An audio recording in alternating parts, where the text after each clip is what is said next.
প্রশাসনকে চ্যালেঞ্জ জানিয়ে আগ্রাসী চীন, সামরিক মহড়া বাড়িয়েছে পিপল লিবারেশন আর্মি। পাল্টা তাইওয়ানের পাশে জাপান এবং মার্কিন যুক্তরাষ্ট্র।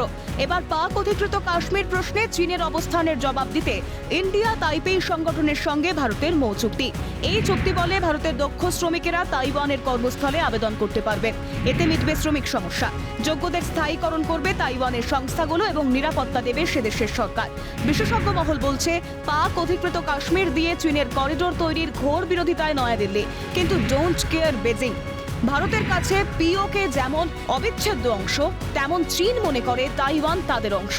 যদিও স্বশাসিত তাইওয়ানের পাশে আমেরিকা, জাপানের মতো চীন বিরোধী দেশগুলো। ইতিমধ্যে ইরানের সঙ্গে বন্দর চুক্তি এবং প্যালেস্তাইনের পাশে থাকতে রাষ্ট্রপুঞ্জের পক্ষে ভোট ইন্দো মার্কিন সম্পর্কে টানাপোড়েন তৈরি করেছে। কিন্তু তাইওয়ান প্রশ্নে একই অক্ষে ওয়াশিংটন, নয়াদিল্লি। কোথাও কি চীনকে জব্দ করতে প্রশান্ত মহাসাগরীয় অংশে নতুন অক্ষের শান দিচ্ছে ভারত? উঠছে প্রশ্ন। চীন সাগর এলাকায় চীনের একাধিপত্যকে চোখ রাঙাতে ইউএস, জাপানের মতো দেশগুলোকে আরও কাছে টানতে চাইছে নয়াদিল্লি। কারণ চীনের চোখে চোখ রাখতে বরাবর আমেরিকার ব্লু আইড বয় তাইওয়ান। ওয়াশিংটন সহ পশ্চিমী দুনিয়ার আর্থিক এবং সামরিক সাহায্যে চীনকে প্রতিনিয়ত চ্যালেঞ্জ ছুটছে তাইপে। বর্তমানে সে দেশে চীন বিরোধী সরকার, তাই নিজেদের স্বশাসন ধরে রাখতে আরও বেশি তৎপর পূর্ব এশিয়ার এই স্বশাসিত অঞ্চল।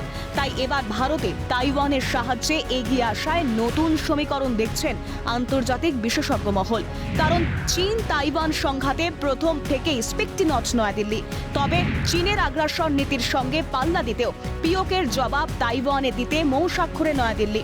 অর্থাৎ শত্রুর শত্রু আমার বন্ধু নীতি ভারতের বিদেশ মন্ত্রকের। তবে চুপ করে বসে নেই চীন। তাইওয়ানকে চোখ রাঙাতে সামরিক মহড়া শুরু পিপল লিবারেশন আর্মির। 33টি যুদ্ধবিমান, 15টি যুদ্ধজাহাজ, প্লার্ফ বাহিনীকে সক্রিয় করেছে বেজিং। এই প্লার্ফ বাহিনী ক্ষেপণাস্ত্র ছোড়ায় বিশেষ প্রশিক্ষণপ্রাপ্ত। ডংফেং 21 হাইপারসোনিক ক্ষেপণাস্ত্রকে মহড়ায় ব্যবহার করছে পিপল লিবারেশন আর্মি। তবে সরাসরি সংঘাতে না গিয়ে ঘুরিয়ে চীনের চোখে চোখ রাখতে তাইওয়ানকে পাশে টানছে নয়াদিল্লি, অনুমান বিশেষজ্ঞদের। ক্যালকাটা নিউজ।